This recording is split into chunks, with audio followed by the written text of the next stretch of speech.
পশ্চিমবঙ্গে আসনের সংখ্যা 294, আমি এটাই জানি। স্বাধীন ভারতের ইতিহাসে অমিত শাহের থেকে বড় ভোট কুশলী এখনো পর্যন্ত কেউ জন্মগ্রহণ করেননি, সেটা বারবার তিনি প্রমাণ করেছেন। কিন্তু মানুষ তো, বা তার অধীনে যে মানুষগুলো কাজ করছে তাদেরও তো ভুল ত্রুটি থাকে, বিচ্যুতি থাকে। তার কারণে একবার আমরা অমিত শাহের আশা পূরণ করতে পারিনি।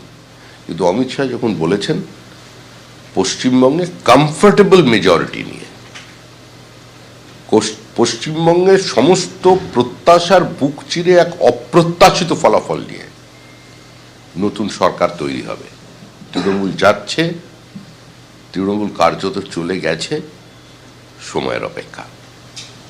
দাদা, আপনারা বাংলায় যখন লড়াই করছেন তখনই দেখা যাচ্ছে গাজিয়াবাদে মেশিন দিয়ে বাংলাদেশি চেক করা হচ্ছে, বিহারি বস্তিতে পুলিশ দিয়ে তারা বলছে তাদের কাছে নাকি এরকম মেশিন আছে, একটা ভাইরাল ভিডিও হচ্ছে, সেখান থেকে নাকি বাংলাদেশি দেখা যাবে। দেখুন, ভয় পাওয়ানোর জন্য অনেক রকম কথা বলে, প্রকৃত পরিচয় জানার জন্য। আজকে যদি একজন লুকিয়ে থেকে পরে সে ISIS এর এজেন্ট হিসেবে ধরা পড়ে, আমাদের এখানে কোনো অন্তর্ঘাত করতে যদি কেউ এসে থাকে, তো তাকে দেখার দায়িত্ব, ধরার দায়িত্ব তো পুলিশের উপরে আছে। যে কাজ পশ্চিমবঙ্গে হয় না সেটা যদি অন্য রাজ্যের পুলিশ করে তাকে তো বাহবা দেওয়া উচিত।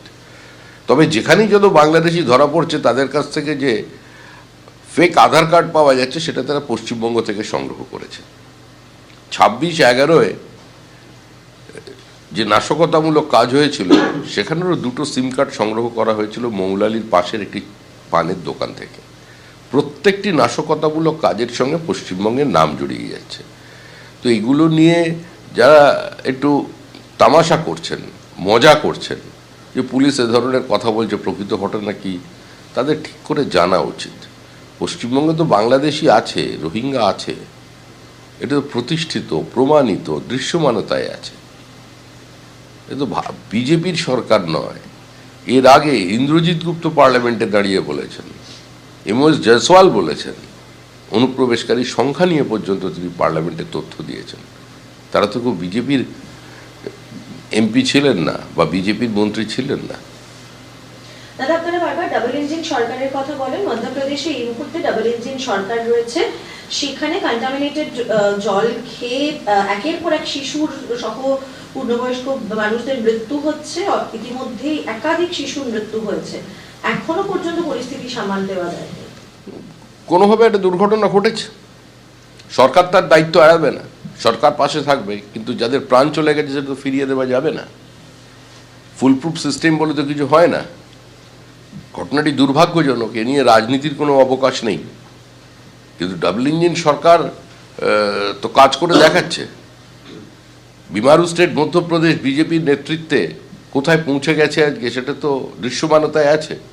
আর যে পশ্চিমবঙ্গ একসময় মহারাষ্ট্র শিল্প নিয়ে প্রতিযোগিতায় থাকতো, সেই মহারাষ্ট্র কোথায় আর আজকে আমরা কোথায়? সেজন্য পশ্চিমবঙ্গের মানুষ স্থির করে নিয়েছে যে গঙ্গোত্রী থেকে গঙ্গাসাগর ডাবল ইঞ্জিন সরকারই হবে। বাংলায় দেখা যাচ্ছে র্যাম্প বেনজির একটা রাজনীতির রঙ্গ, যেখানে দেখা যাচ্ছে র্যাম্পে হাঁটছেন অভিষেক বন্দ্যোপাধ্যায়, তার পেছনে কালো পোশাক পরা, সানগ্লাস পরা সিকিউরিটি পার্সোনাল, এবং তিনি ঘুরে ঘুরে এবং হেঁটে হেঁটে বক্তব্য রাখছেন। বাংলার রাজনীতিতে নির্বাচন আসছে, এরকম র্যাম্প রাজনীতি দেখা যাচ্ছে, নাকি আপনাদের দলেও দেখা যাচ্ছে? নিঃসন্দেহে এটা সৃজনশীল ব্যাপার, এটা তো আনন্দের বিষয় যে তৃণমূল কে বিজেপি র্যাম্পে হাঁটিয়ে ছাড়ছে। আরও কোথায় কোথায় ভবিষ্যতে আমরা হাঁটাবো খালি আপনি দেখতে থাকুন। এর আগে র্যাম্পে হাঁটতে হাঁটতে ক্যান্ডিডেট ছেড়ে দিয়েছিলেন, এবার র্যাম্পে হাঁটছেন, তারপরে আবার কোন রাস্তায় হাঁটবেন দেখুন। তবে হাঁটাবো আমরাই, ভাঙবো, গড়বো, নড়বো, যা কিছু হওয়ার সেটা বিজেপির মাধ্যমেই হবে, এটা নিশ্চিন্ত থাকুন। যাওয়ার আগে মানুষ একটু হাঁটতে ভালোবাসে। ABP আনন্দ, এগিয়ে থাকে, এগিয়ে রাখে।